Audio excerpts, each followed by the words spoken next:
¿Te imaginas que tu hijo pequeño te diga que el vino de una fiesta familiar no es tan bueno como el que probó en una celebración hace 2000 años? ¿Qué harías si ese mismo niño te describiera con detalles imposibles el momento exacto en que presenció al Hijo de Dios transformar agua en el vino más extraordinario que jamás haya existido? Esta historia que estás a punto de escuchar desafiará todo lo que crees saber sobre la memoria, el tiempo y los misterios del alma humana. En las pintorescas calles de Pátzcuaro, Michoacán, donde el aroma de la madera recién tallada se mezcla con el olor del pescado blanco y el dulce perfume de los tamales, existía una familia común y corriente que jamás imaginó que su vida tranquila se convertiría en el centro de uno de los casos más extraordinarios de recuerdos imposibles de los últimos tiempos. La familia Solís era gente trabajadora y de fe profunda. Roberto dedicaba sus días a tallar máscaras tradicionales en su modesto taller, mientras Carmen, su esposa, creaba hermosos manteles bordados que todos admiraban en el mercado del pueblo. Habían construido una existencia humilde pero llena de amor en una pequeña casa con tejado rojo y muros de adobe, ubicada en el antiguo barrio del Calvario. Su único hijo, Daniel, nació en una mañana fría de noviembre del 2019, mientras las campanas de la basílica resonaban a lo lejos. Desde sus primeros pasos, Daniel parecía un niño completamente normal. Le fascinaba jugar con trompos de madera, perseguir a los perros del vecindario por las calles empedradas y escuchar las leyendas que su abuelo contaba sobre los antiguos habitantes purépechas de la región. Sin embargo, había algo peculiar en su mirada. Sus ojos color café claro contenían una profundidad que a veces inquietaba a Carmen, como si ese pequeño cuerpo albergara una sabiduría que no correspondía a su edad. Era como si Daniel supiera secretos antiguos, como si comprendiera que las alegrías y las penas de este mundo son apenas un suspiro en la eternidad. Durante sus primeros años, las únicas señales extrañas eran sus juegos particulares. Con frecuencia, Daniel alineaba sus pequeñas vasijas de barro y las llenaba cuidadosamente con agua, susurrando palabras incomprensibles, como si esperara que ocurriera algo mágico. Carmen simplemente lo atribuía a la imaginación desbordante de un niño criado entre las tradiciones y la magia cultural de Michoacán. Pero todo cambió radicalmente en la tarde del 12 de agosto del 2024, durante la boda de su prima Sofía. Este evento marcaría un antes y un después en la vida de los Solís, transformando su realidad para siempre. La familia había asistido a la celebración en un jardín situado en las afueras del pueblo. La banda tocaba música alegre, los novios bailaban radiantes de felicidad, y los meseros circulaban constantemente entre los invitados con jarras de vino tinto. Daniel estaba cómodamente sentado en el regazo de su madre cuando, de repente, el coordinador del evento se acercó a la mesa principal con expresión de pánico evidente. El vino se había terminado completamente. Un murmullo de confusión recorrió a los invitados. Fue en ese preciso instante cuando Daniel se soltó de los brazos de Carmen y se quedó de pie, observando la situación con una calma que no correspondía en absoluto a un niño de su edad. Sus ojos no reflejaban la decepción típica de un pequeño cuando se acaba algo que disfruta, sino una extraña familiaridad, como si ya hubiera presenciado esta escena antes. «No te preocupes, mamá», susurró Daniel mientras tiraba suavemente del rebozo de Carmen. Su voz sonaba serena, casi reconfortante. «¿Por qué dices eso, mi amor?» «Ya no hay vino para continuar la celebración», respondió Carmen intentando distraerlo de la situación embarazosa. La respuesta de Daniel provocó que un escalofrío recorriera la piel de su madre. «El maestro lo va a solucionar. Siempre pasa en las bodas cuando se acaba el vino». «¿Qué maestro, Dani?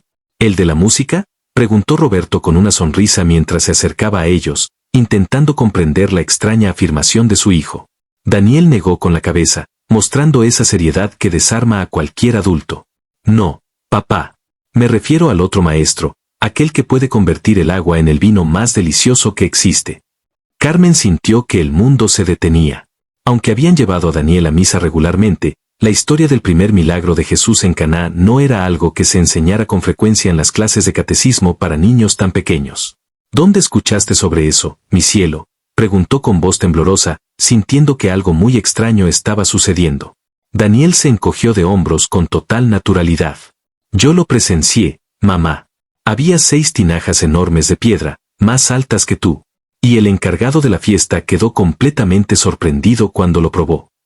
Roberto, quien había estado charlando despreocupadamente con su cuñado sobre el último partido de fútbol, se acercó al escuchar la conversación. El ambiente festivo se transformó en algo mucho más serio cuando comprendió lo que su hijo estaba diciendo. «Dani, ven aquí, campeón», dijo levantándolo en brazos, su voz intentaba sonar casual. Esas son historias que te cuentan en la iglesia o que viste en alguna película. Pero el niño lo miró con esos ojos profundos y sabios que parecían contener siglos. No, papá. Yo estuve allí. Ayudé a servir el vino. Sabía mucho mejor que este de aquí. Durante el resto de la celebración, aunque finalmente consiguieron más vino de una tienda cercana, Carmen y Roberto no pudieron dejar de intercambiar miradas cargadas de preguntas que ninguno se atrevía a formular en voz alta. Algo profundamente inexplicable estaba ocurriendo con su hijo. Esa noche, mientras Carmen preparaba un té de hierbas para calmar sus nervios alterados, Daniel jugaba tranquilamente en la sala con sus animalitos de madera tallada. Aparentaba ser el mismo niño de siempre, inventando conversaciones entre un coyote y una garza. Pero cuando llegó la hora de dormir y se arrodillaron junto a su cama para rezar el ángel de la guarda, Daniel hizo algo que dejó a sus padres completamente perplejos. Al terminar la oración tradicional, se quedó con los ojos cerrados y añadió en un murmullo apenas audible: «Gracias por la celebración, maestro. Gracias por toda la alegría. Que nunca nos falte el vino bueno que nos recuerda constantemente que tú estás presente entre nosotros». Roberto se sentó lentamente en el borde de la cama, su corazón latiendo con fuerza. «¿Quién te enseñó esa oración, hijo?». Daniel abrió los ojos que brillaban en la penumbra de la habitación. «Nadie, papá. Así le agradecíamos cuando terminaba la fiesta y todos regresaban contentos a sus hogares». Durante las semanas siguientes, la vida de los Solís intentó recuperar algo de normalidad. Roberto se despertaba cada mañana con el canto de los gallos, tomaba su café de olla humeante y se encerraba en su taller, donde el sonido rítmico del martillo sobre la madera y el aroma del barniz fresco le ayudaban a no pensar en lo incomprensible. Carmen continuaba bordando sus flores y colibríes en los manteles, pero su mente no dejaba de dar vueltas.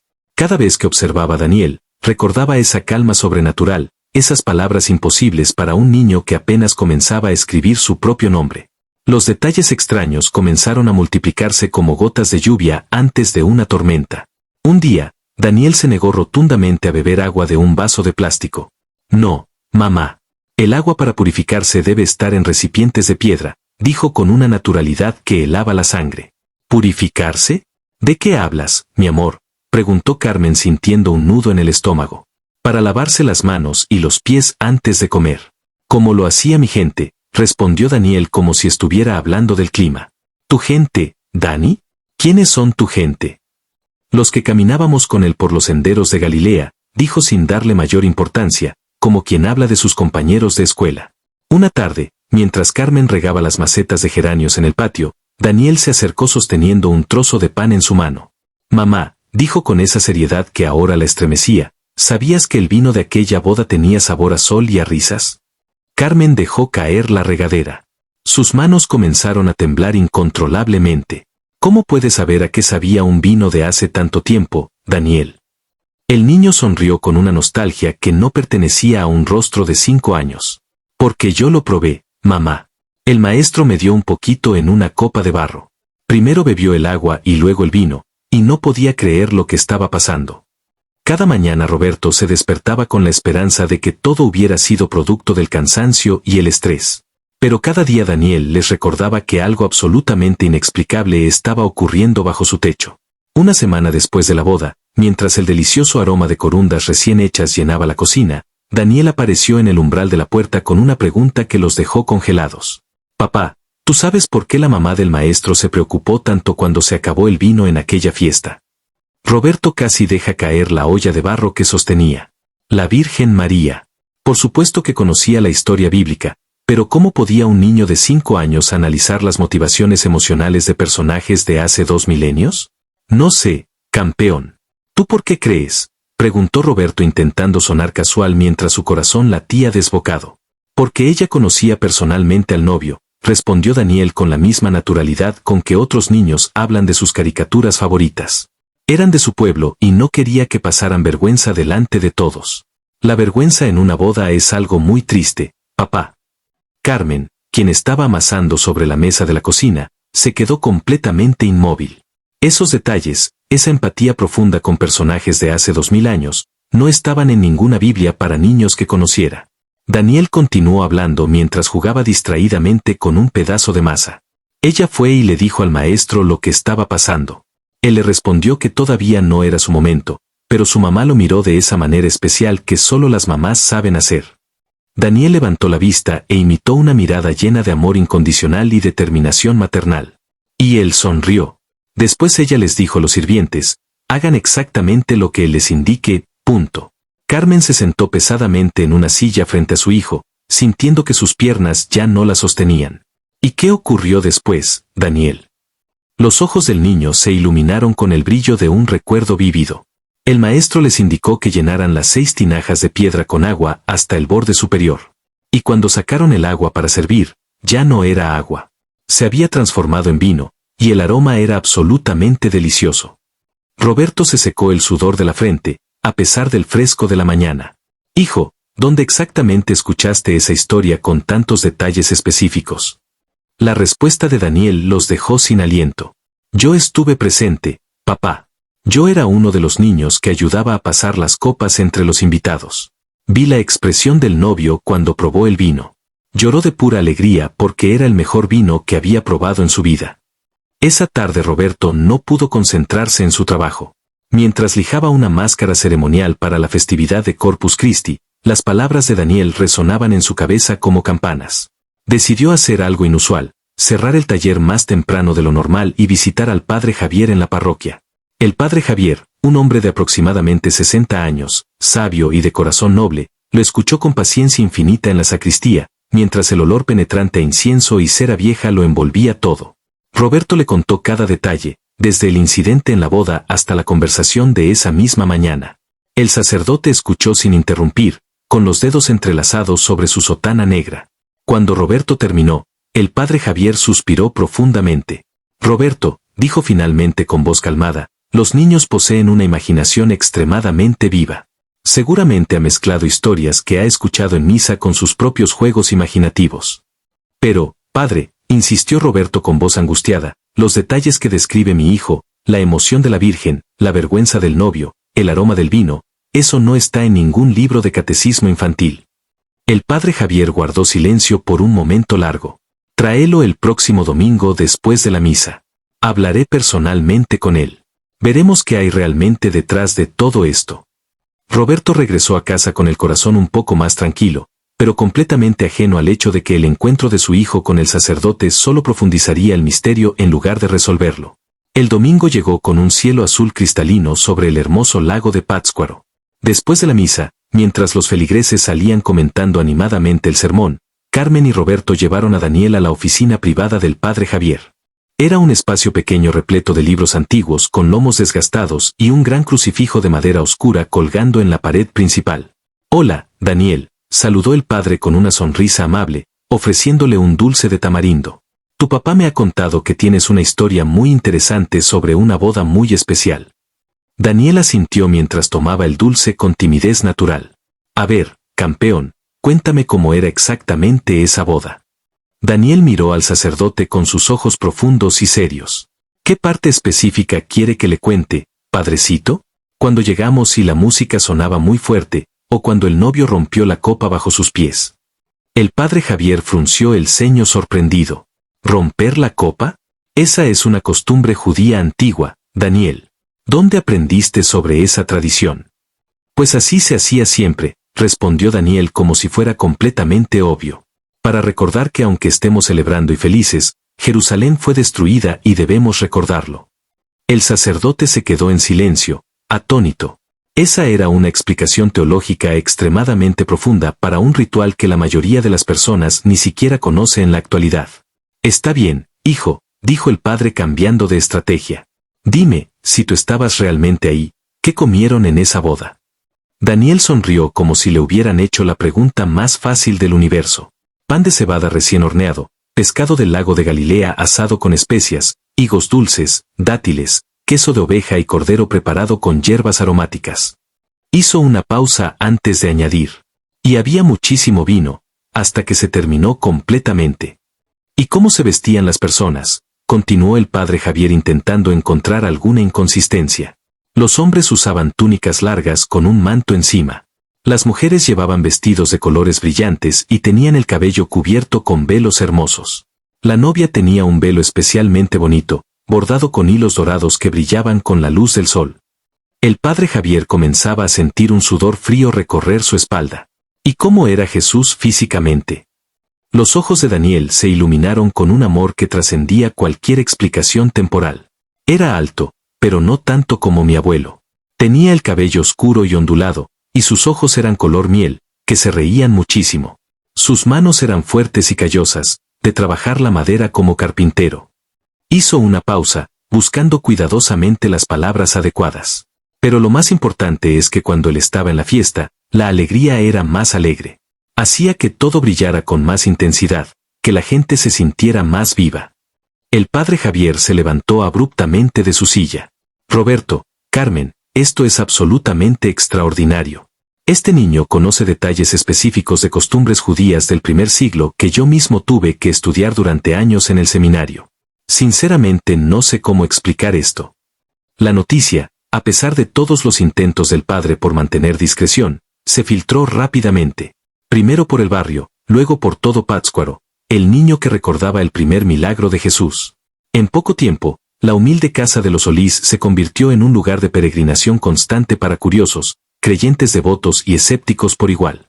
Una tarde calurosa llegó una visita completamente inesperada. La doctora Lorena Campos, una historiadora respetada de la Universidad Michoacana, una mujer de aproximadamente 40 años con aspecto serio y lentes gruesos, se presentó en la puerta. He escuchado la historia completa, dijo sin rodeos innecesarios. Como académica soy profundamente escéptica por naturaleza, pero como historiadora tengo la obligación profesional de investigar cualquier anomalía.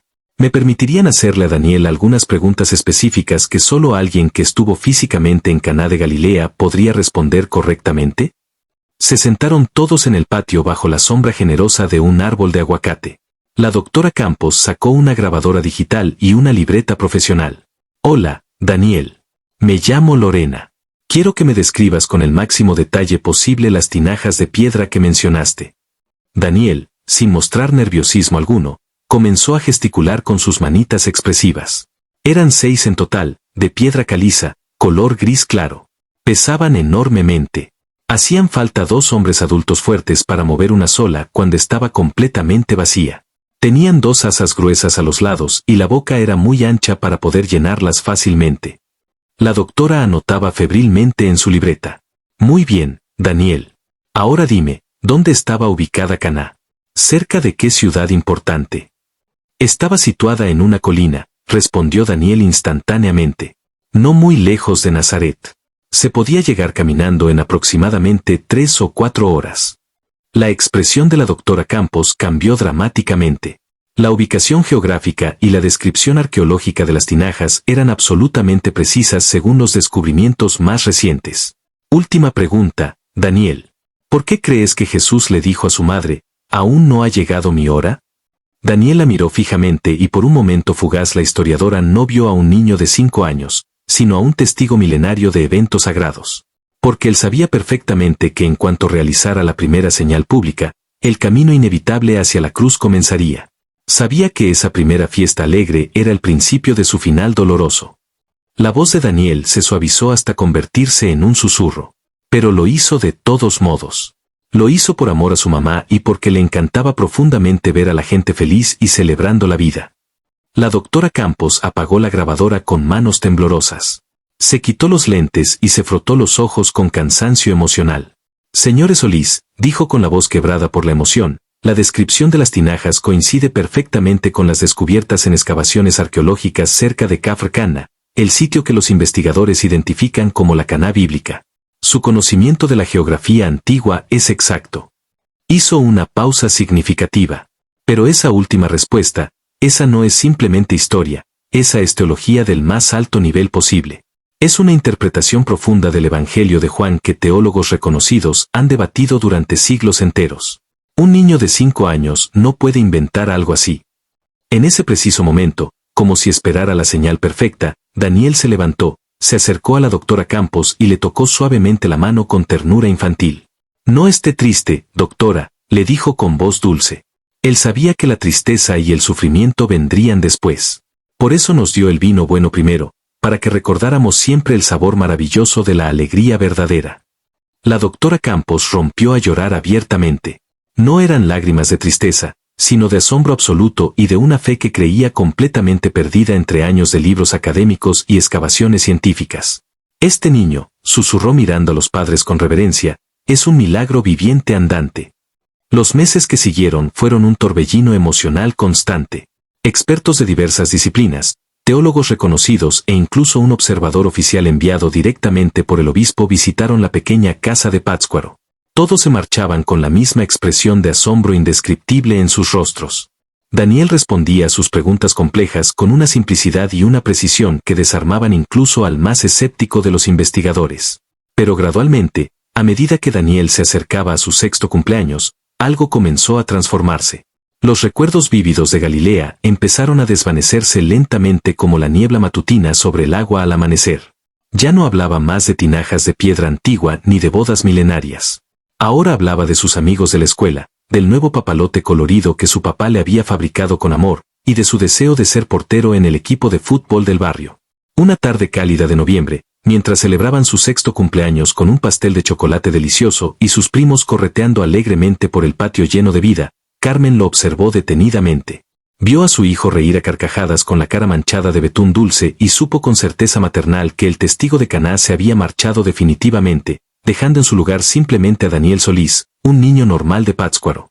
El alivio profundo se mezcló con una punzada inexplicable de nostalgia. Esa noche, después de que todos los invitados se fueron y mientras recogían los platos sucios, Daniel se acercó a su padre que estaba sirviendo un último vaso de refresco. «Papá», le dijo con voz casual, «¿me das un poquito de vino en mi vaso?» Roberto dudó, como cualquier padre responsable. «No, hijo. El vino es para los adultos». Daniel sonrió con una sonrisa pícara y completamente infantil. «Ándale, un chorrito pequeñito para celebrar». Al maestro le gustaba mucho celebrar. Fue la última vez que mencionó algo relacionado con aquellos recuerdos imposibles. Los años pasaron inexorablemente. Daniel creció convirtiéndose en un joven apasionado por la historia, un talento misteriosamente heredado de un lugar que ya no recordaba conscientemente. Ayudaba a su padre en el taller familiar y se transformó en un hombre de bien, con la misma fe sencilla y el espíritu alegre de sus padres amorosos. Los recuerdos de su vida pasada se asentaron profundamente en el fondo de su alma, no como una memoria accesible, sino como un instinto natural, una inclinación innata hacia la alegría y la celebración, y una extraña habilidad inexplicable para saber siempre, en cualquier fiesta, cuál era el mejor vino disponible. Porque existen verdades que el alma humana jamás olvida completamente. Y en una pequeña casa de Pátzcuaro vivió la prueba viviente de que el primer milagro de Jesús no fue solamente la transformación física del agua en vino. Fue la promesa eterna de que incluso en los momentos más inesperados y ordinarios de nuestras vidas, la alegría divina siempre, absolutamente siempre, encontrará la manera de desbordar la copa. Si esta historia conmovedora te recordó que los milagros genuinos pueden ocurrir en los lugares más sencillos y humildes, compártela con alguien que necesite un motivo profundo para celebrar la vida. Y cuéntanos en los comentarios tu experiencia personal. ¿Alguna vez has presenciado un momento de alegría tan pura e intensa que parecía venir literalmente de otro mundo?